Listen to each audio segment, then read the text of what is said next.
들리세요? 예. 예. 소리가 약합니까? 좀 더 크게 얘기하도록 하겠습니다. 제가 부드러운 남자라서 이렇게 막 소리가 크지 않거든요. 여러분들 이렇게 만나 뵙게 돼서 반갑습니다.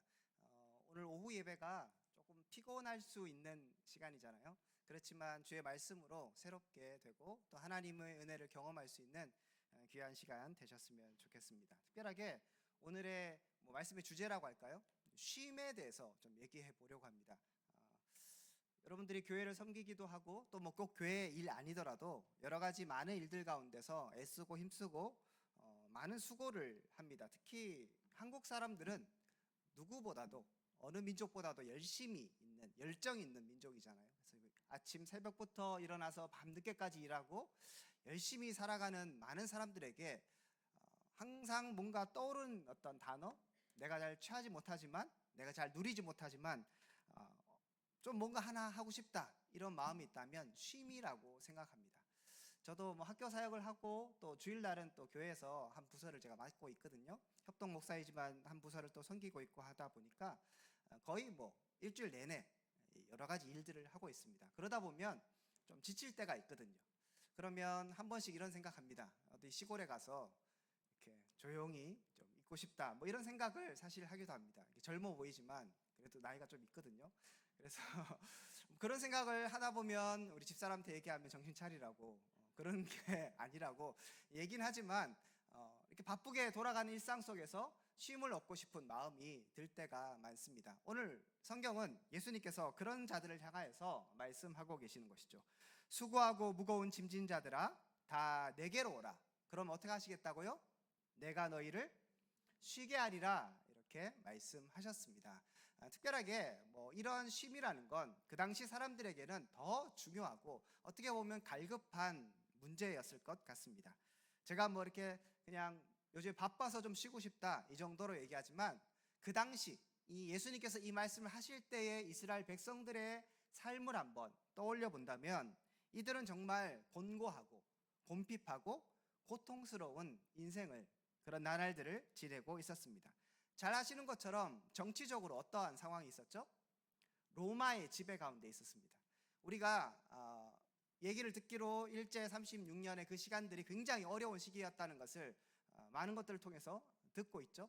이스라엘 백성들도 마찬가지였습니다. 로마의 압제가 있었기 때문에 굉장히 어려운 시간들을 보내고 있었습니다. 특별하게 로마가 아주 억압적으로 하지도 않고 어느 정도의 자율권을 주었지만 이스라엘 백성들 가운데 나는 선민이다. 우리는 다윗의 후손으로 하나님께서 우리를 보호하신다. 이런 생각이 있었는데 지금 이방인들,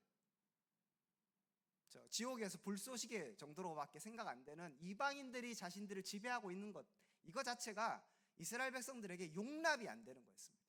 그래서 그들은 열심히 독립운동을 하기도 하고 어떻게든 로마의 압제에서 벗어나려고 했습니다.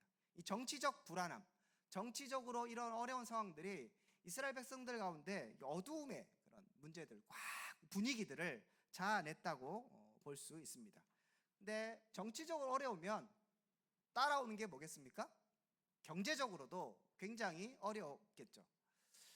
이스라엘 백성들이 추억하던 다윗의 시대, 솔로몬 시대, 굉장히 부강한 시대도 있었지만 지금 이 당시에 사람들에게 가난은 너무나 평범한 일이었습니다.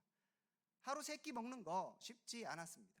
그래서 예수님께서 오병이어의 기적을 행하셨을 때 사람들이 어떻게 반응합니까? 요한복음에서는 예수님을 임금 삼으려고 했다고 성경은 기록합니다. 밥 한 끼 쫙 먹여줬는데 저분을 임금으로 삼아야 되겠다. 이 정도로 이스라엘 백성들의 생활은 그렇게 녹록하지 않았던 것 같습니다. 여러분 잘 아시는 세리 이런 사람들 얘기를 들어보면 이스라엘 백성들을 자기의 민족들을 압제하는 그런 앞잡이 같은 사람들이 존재했습니다. 그러니까 정치적으로도 어려운 상황 그리고 경제적으로도 어려운 상황이 그들에게 펼쳐져 있습니다. 그렇다면 영적으로는 어떨까요? 영적으로도 조금 하나님의 은혜가 좀 충만하다면 괜찮을 것 같은데 영적으로도 별로 좋지 않은 상황입니다. 잘 아시는 것처럼 그 당시 지도자들 누구였습니까? 바리새인과 서기관들, 율법주의라고 말하는 그들이었죠. 그들은 열심히 율법을 지키려고 애썼고 노력했습니다. 그리고 많은 사람들에게 율법을 가르쳤죠. 이런 걸로 보면 그 어느 때보다도 하나님 말씀으로 돌아간 것 같은 이런 분위기가 겉으로는 분명히 있는 것 같습니다. 하지만 예수님은 그들을 향해서 뭐라고 말씀하십니까? 독사의 자식들아, 이렇게 얘기하면서 그들의 열정, 그들의 열심, 그들의 가르침을 전혀 인정해 주지 않으셨습니다. 그 얘기는 무엇입니까? 영적으로 굉장히 어두운 시대라는 것이죠. 예수님께서 성전을 방문하셨을 때 그때 하셨던 일이 무엇입니까? 그 성전 안에서 장사하는 자들을 쫓아내시는 일이었습니다.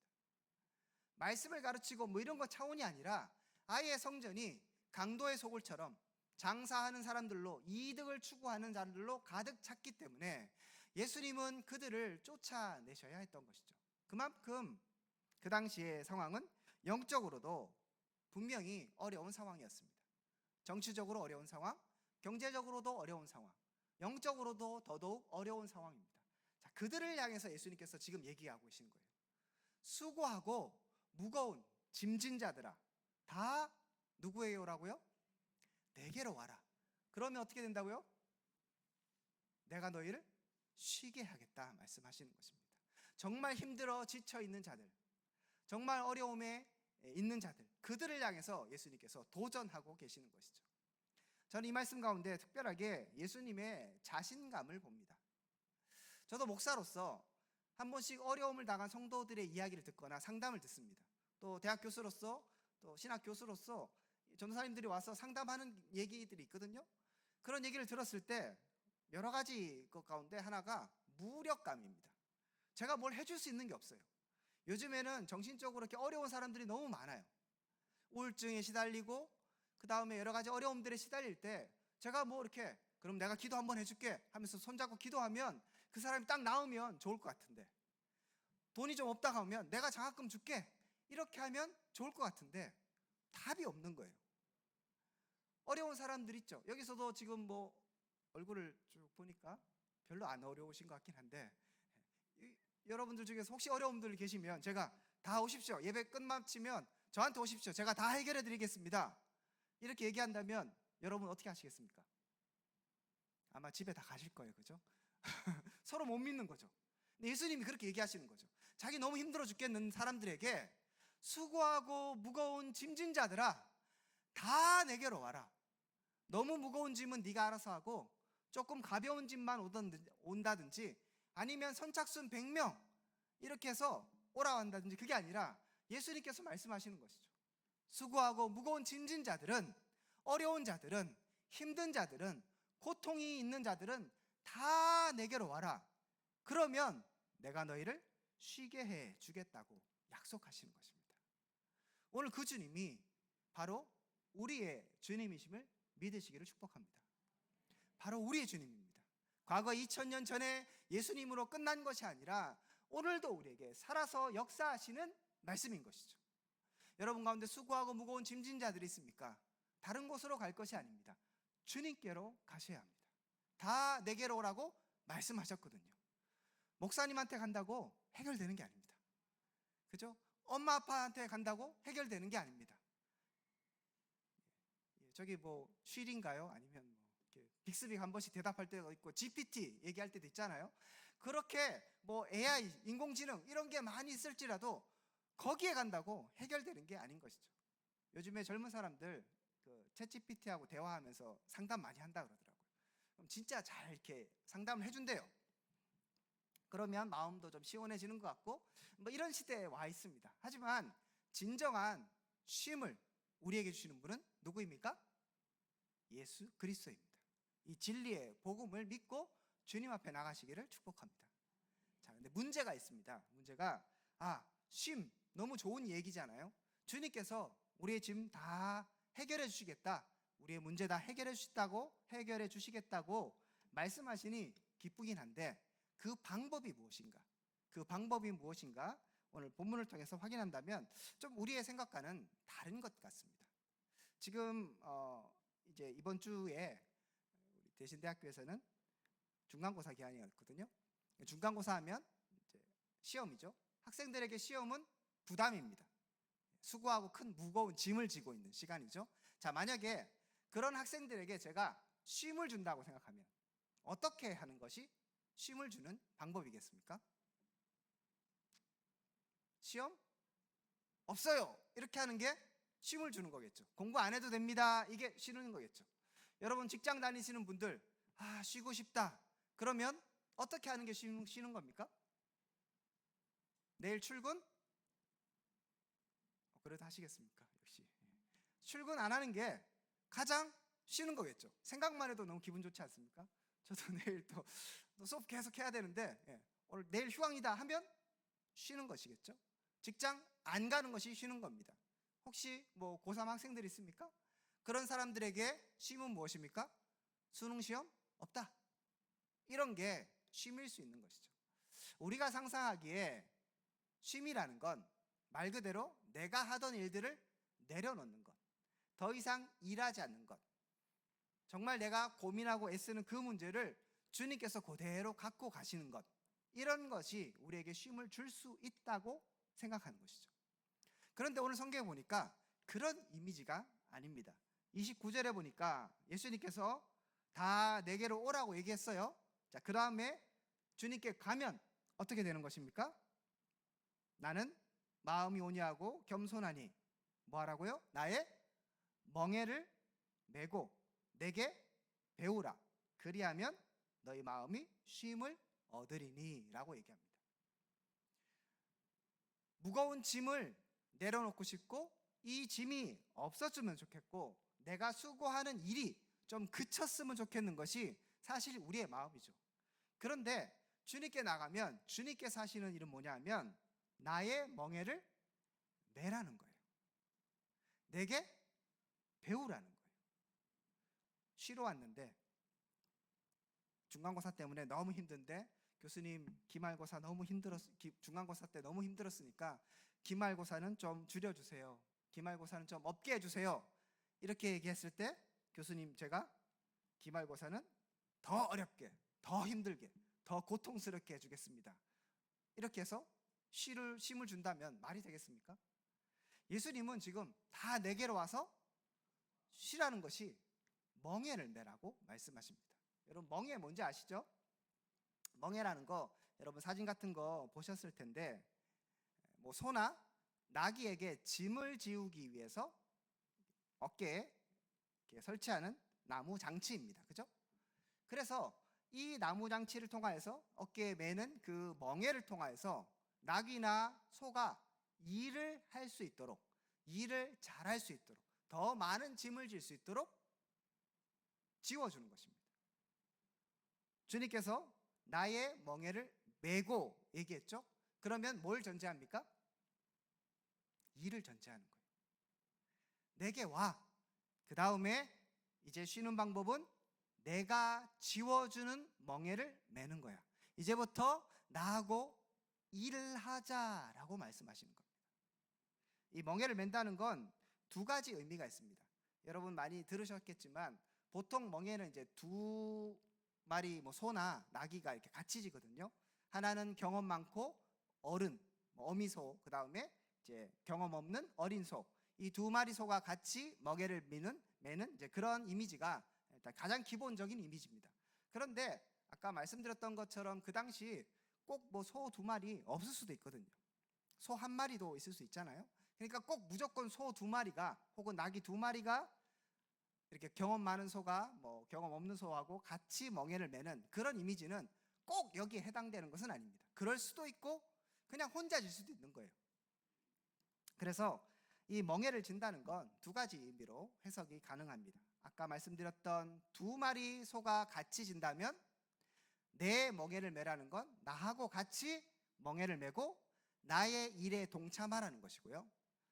또 두 번째로 그냥 하나의 소, 하나의 나귀가 한 마리가 멍에를 맨다면 내가 지워주는 멍에를 매라. 이 두 가지 의미가 다 가능합니다. 두 가지 의미 모든 간에 일하는 건 똑같은 거예요.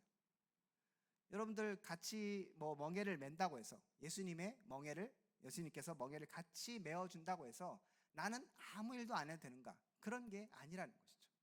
일해야 합니다. 애써야 합니다. 수고해야 하는 것이죠. 주님이 우리에게 쉼을 주시는 방법은 일을 전제하는 것입니다. 그래서 놀랄까봐, 두려울까봐 예수님께서 2번에 걸쳐서 계속적으로 자신이 어떤 분인가를 소개하세요. 29절 전반부에 보니까 나는 마음이 온유하고 겸손하다라고 말씀하시죠.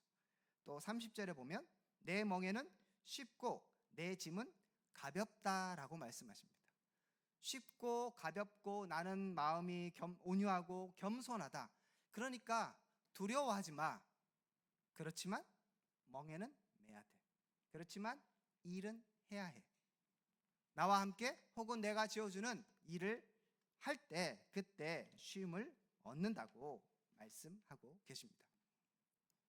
그러므로 우리가 이 말씀을 통하여서 다시 한번 쉼이라는 주님께서 주고자 하는 쉼의 의미가 무엇인가 다시 한번 생각해 볼 필요가 있습니다. 앞서 말씀드렸던 것처럼 아무 일도 하지 않는, 내가 갖고 있는 짐을 내려놓는 것, 혹은 내가 이제 하고 있는 일들을 그치는 것, 이것을 단순하게 쉼이라고 생각했다면 주님이 정말 우리 가운데 주고 싶은 쉼은 하나님의 일에 동참함을 통해서 쉬는 것입니다. 나의 멍에를 지라는 것이죠. 내가 주는 멍에를 지라는 것. 나는 예수님이잖아요. 예수님이 지워주는 것, 예수님과 함께 지는 것, 예수님의 멍에를 함께 지는 것은 주님의 일에 동참하라는 것이죠. 자, 그러면 반대로 얘기하면 지금까지 사람들은 왜 수고하고 애쓰고 무거운 짐을 지고 있습니까? 누구의 멍에를 메고 있기 때문입니까? 무슨 짐을 지고 있기 때문이죠? 내 짐을 지고 있는 거예요. 내가 어떻게든 살아보려고 하고, 내가 어떻게든 이 세상에서 잘나보려고 하고, 내가 이 세상에서 어떻게든 성공해 보려고 아둥바둥 거리다 보니 나의 짐이 된 것이죠. 그런 사람들을 향해서 주님께서 불러 모으시는 거예요. 다 이러고 와라. 수고하고 무거운 짐진 자들아, 다 오라는 것이죠. 그 짐 어떻게 지고 있겠습니까? 멍에 메고 지고 있는 거예요. 그런 자들을 향해서 오라고 말씀하시는 것이죠. 그래서 이제는 네가 지고 있는, 네가 지금 짊어지고 있고 네가 올바른 방향이라고 생각했던 그 일들에서 벗어나서 내가 지워주는 것, 나와 함께 일하자, 나의 일에 동참해라 라고 초대하고 계신 것입니다. 자, 여러분에게 묻습니다. 여러분들은 어떠한 멍에를 메고 계십니까? 여러분들은 지금 무엇으로 혹시 힘들어하고 계십니까? 우리가 쉼을 얻지 못하는 이유는 주님의 멍에를 메지 않고 나의 멍에를 메고 나의 짐을 내가 지려고 하는데 있는지 모르겠습니다. 우리에게 필요한 것은 주님의 일에 동참하는 것입니다. 이렇게 얘기하니까 주일날 교회 봉사 많이 하세요, 그런 얘기를 하는 게 아닙니다. 이따 말씀드리겠지만 주님의 일, 주님이 원하시는 일, 주님이 정말 우리에게 지어주고 싶은 일, 마음이 겸손하고 온유한 주님께서 그 가볍고 쉬운 짐을 뭔가 지어주기를 원하는데 그 짐, 그것이 무엇일까요? 하나님께서 원하시는, 함께 지고 싶은 짐은 무엇이겠습니까? 하나님의 통치에 들어가는 것입니다. 여러분, 쉼하면 떠오르는 이미지 하나 있지 않으십니까? 안식일. 안식일은 무슨 날입니까? 쉬는 날. 어떻게 쉬는 날입니까? 바리새인과 서기관들, 소위 말해서 율법주의자들은 안식일을 어떻게 지키려고 했는가 하면 진짜 일을 안 하는 것으로 지키려고 했습니다. 아무 일도 안 하는 것이 초점이었죠. 그런데 하나님께서 안식일을 주신 것들을 연원을 잘 찾아보면 일을 안 하는 것, 이것도 중요한 일이긴 하겠지만, 하나의 중요한 목적이긴 하겠지만, 왜 일을 안 해야 되는가? 이것이 더 핵심이죠.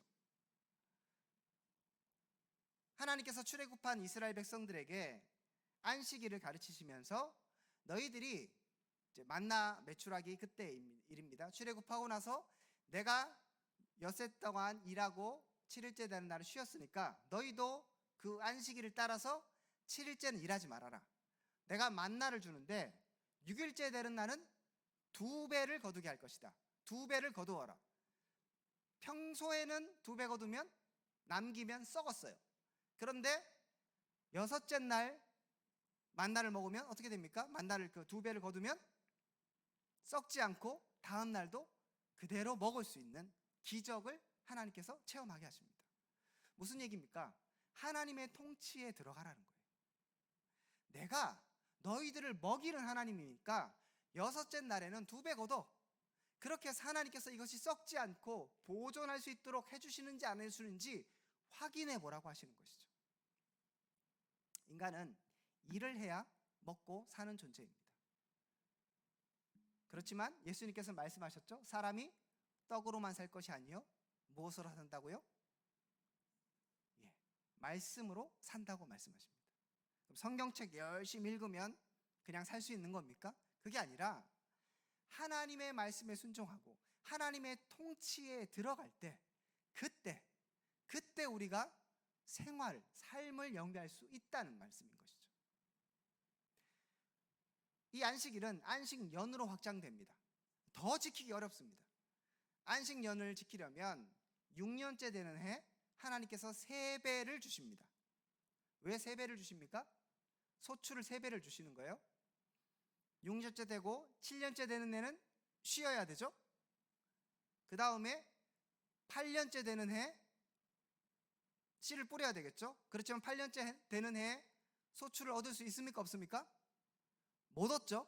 그러니까 또 있어야 되는 거예요. 그리고 8년째 9년째 되는 해 이제 소출을 얻을 수 있겠죠. 그래서 3년치를 하나님께서 더 부어주신다고 약속하셨습니다. 역사 속에서 안식년 지켜졌을까요? 안 지켜졌을까요? 안 지켜졌습니다. 안식년의 더 확장 772 49에서 희년이라는 것이 있습니다. 희년은 무엇입니까? 50년 되는 해에는 가졌던 모든 것들을 다 원래 상태로 돌려보내라고 하십니다. 땅을 샀으면 그거 원래 주인에게 다 돌려주고 노예들도 다 돌려주라고 하는 것이 희년입니다. 이 희년, 안식년, 안식일 무엇입니까? 하나님이 너희를 먹이신다. 하나님이 너의 삶을 책임지신다. 하나님의 말씀을 순종하면서 그 하나님의 통치 가운데 들어가 보라고 하나님께서 요구하시는 그런 모습인 거예요. 단순하게 일을 안 하는 게 중요한 게 아니라 일을 안 해도 하나님께서 우리를 먹이신다는 그 사실들을 말씀을 믿고 순종하며 살아가기를 요구하시는 것이죠. 그런데 율법주의자들은 그냥 단순하게 일을 안 하는 것으로만 초점을 맞췄습니다. 그래서 예수님의 제자들이 뭐 이렇게 밀밭 사이를 지나갈 때 이삭을 먹으면 비난하고 막 그랬던 것, 예수님께서 병자를 고쳐주시면 비난했던 이유가 그것입니다. 안식일의 원래 의미를 알지 못하는 것이죠. 쉼은 어떻게 얻을 수 있는 것입니까? 하나님의 통치에 들어가는 것입니다. 하나님의 말씀에 순종하는 것입니다. 주의 일을 감당할 때 그때 진정한 쉼을 얻을 수 있는 것입니다. 예수님은 자신을 이렇게 소개하셨습니다. 내가 길이요 진리요 생명이니 나로 말미암지 않고서는 아버지께로 갈 자가 없다. 자신을 진리로 소개하셨습니다. 말씀이시죠? 완전한 진리로서 소개하셨습니다. 그 진리를 갖게 되면 어떻게 됩니까? 진리를 알지니 진리가 너희를 자유하게 하리라. 우리가 갖고 있는 무거운 짐 가운데서 자유하게 되는 것이에요. 그래서 예수님께서 오늘 말씀에 보면 나는 마음이 오냐고 겸손하니 나의 멍에를 메고 내게 배우라고 말씀하십니다. 멍에를 메는 것과 같은 이미지가 뭐냐 하면 멍에를 메고 내게 배우라는 거예요. 뭘 배우라는 것이겠습니까? 진리를 배우라는 것입니다. 말씀을 배우라는 것입니다. 하나님의 통치에 들어오라는 것이에요. 나와 함께 멍에를 메고 예수 그리스도께서 말씀을 지키고 말씀을 이루셨던 것처럼 너도 나와 함께 말씀의 통치에 들어가서 말씀에 순종하고 말씀을 따라 살아가고 말씀이 진리를 믿고 그 말씀에 온전하게 순복하라는 것입니다. 이렇게 내 멍에를 매면 그리하면 네 마음이 쉼을 얻겠다고 말씀하시는 것이죠. 이것이 오늘 이스라엘 백성들에게 도전하셨던 수고하고 무거운 짐진 자들아 다 내게로 오라는 주님의 도전입니다. 오늘 이 도전은 여전히 여러분에게도 해당되는, 적용되는 일입니다. 수고하고 무거운 짐진 자들. 이 당시에 진짜 수고하고 무거운 짐이 근원적으로 무엇이겠습니까? 바로 죄의 짐입니다. 율법주의의 짐입니다. 하나님의 말씀을 제대로 알지 못해서 세상 가운데 나가 있는 그들을 향해서 예수님께서 근원적으로 도전하시는 것은 나에게로 오라는 것입니다. 진리 가운데 나오라는 것입니다. 그리고 내가 메어주는 나의 멍에를 매라는 것입니다. 그 멍에는 어려운 것 같지만 교회 나와야 되고요, 매주 예배 드려야 되고요, 11조도 내야 되고요, 이런 게 어려운 것 같지만 그 짐은 가볍고 쉬운 것입니다. 진리의 짐인 것이죠.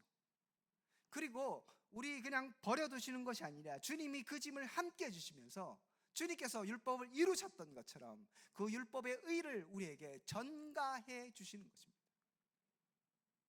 이제 그것을 통하여서 우리의 죄의 짐이 해결되는 것입니다. 사실 이 이스라엘 백성들 수고하고 무거운 짐진 자들아 라고 얘기했지만 이 죄의 문제, 자기네들이 정말 죄의 짐을 지고 있다고 잘 생각하지 못하는 사람들이겠죠. 오늘날 수많은 사람들이 자기가 힘든지도 모르고 살아갑니다. 병 들었는지 모르고 살아갈 때가 얼마나 많은지 모릅니다.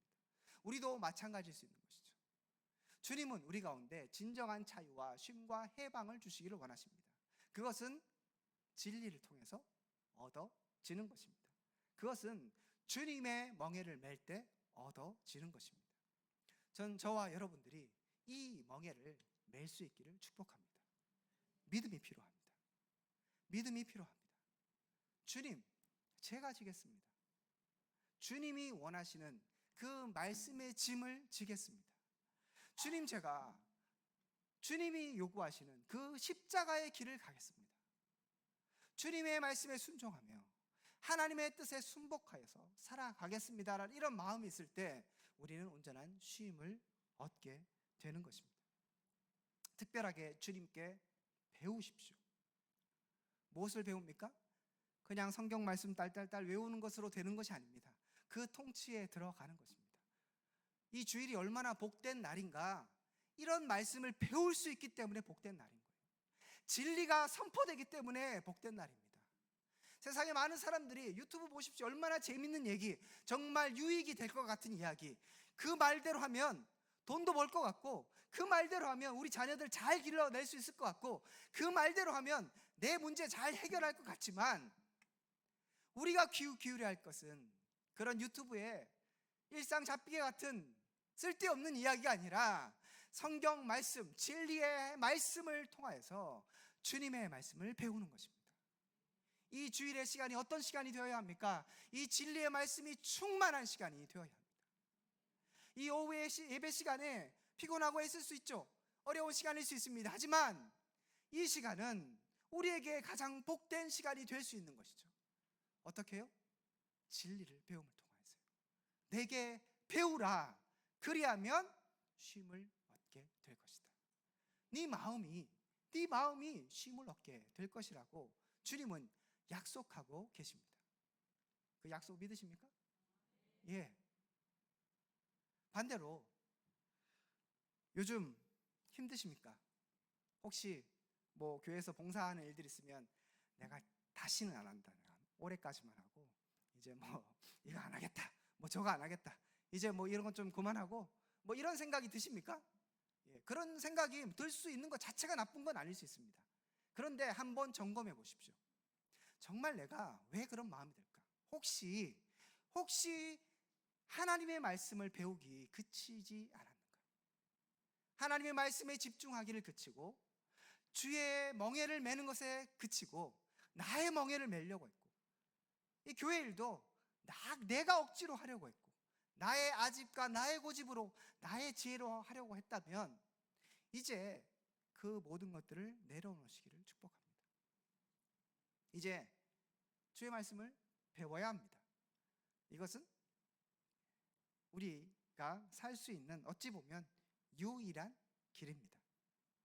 말씀을 배우는 것, 말씀을 공부하는 것, 여러분이 뭐 큐티를 하시든 통독을 하시든 아니면 목사님 설교 유튜브를 또 다시 들으시든 아니면 시간이 조금 더 되신다면 뭐 저도 유튜브 하거든요.